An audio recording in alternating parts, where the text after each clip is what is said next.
वकील आपल्याला माहित नाही. याच्याकडे आल्यानंतर यांनी पब्लिश केलं मूळ कोणी केल्यानंतर यांच्याकडे तपास केला आपल्या लक्षात. सदर बनावटच्या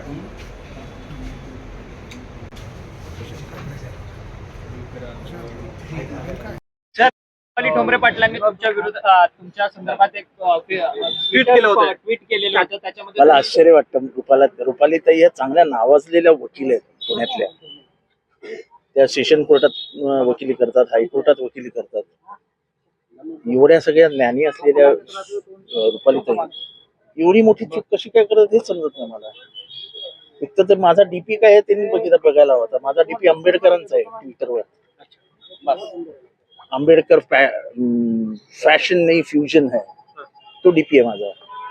दुसरी गोष्ट, असा चॅट कोणी बांगर कुठे ना असं हे आणि मी एकत्र होतो सकाळपासून. माझं 3:07 भाषण संपलंय आणि 3:26 ह्या चॅट आलाय. म्हणजे वैफल्यग्रस्त झालेले, अस्वस्थ असलेले समर्थक काय करतात याची उत्तम निशाणी. आणि मग कसं म्हणता तुम्ही की धनंजय मुंडेंच्या मागे आम्ही काय नाही, आम्हाला काही हे नाही करायचं. अख्खी टीम कामाला लागली. त्या टीमच्या मेंबर झाल्या. हो, वाईट याचं वाटतं. इतक्या ज्ञानी बुद्धिवान वकिली करतात, एवढी छोट्या अशा कळत नाही की हे फॉरवर्ड मेसेजेस वगैरे अडचणीत येतात.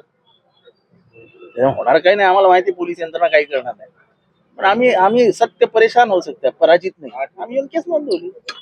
आता माझं एवढंच आव्हान आहे की हिंमत असेल तर माझा चॅट हा ओरिजिनल आहे हे त्या वकिलांनी सिद्ध करून दाखवावं. एकतर मी राजीनामा देईन, नाही तर त्यांनी माफी मागण्याची तयारी ठेवा.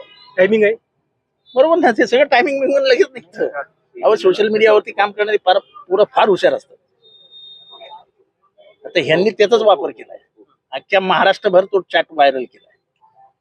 फार सगळ्या टीव्ही चॅनलला चालू आहे. असं पण वेळ आहे काय असं चॅट करायला? तुला पैसे पाठवतो, ते दलित आणि मुसलमान घेऊन ये. काय कशाला दलित आणि मुसलमानांना मध्ये दिसतात? ते काय पैशाचे हावरट आहेत काय? पैशाने विकत घेतले जातात काय दलित आणि मुसलमान? बस करा जातीपातीचं राजकारण. बस करा, बंद करा. ह्याच्यानेच वाटोळं झालं महाराष्ट्राचं. हे जे काय घडतंय ना बीडमध्ये, ज्याचे जे पडसाद उमटतायत ते जातीपातीच्या राजकारणाला हे करता ना, त्याच्यातनं हे परिणाम दिसतात. बंद करा, बंद.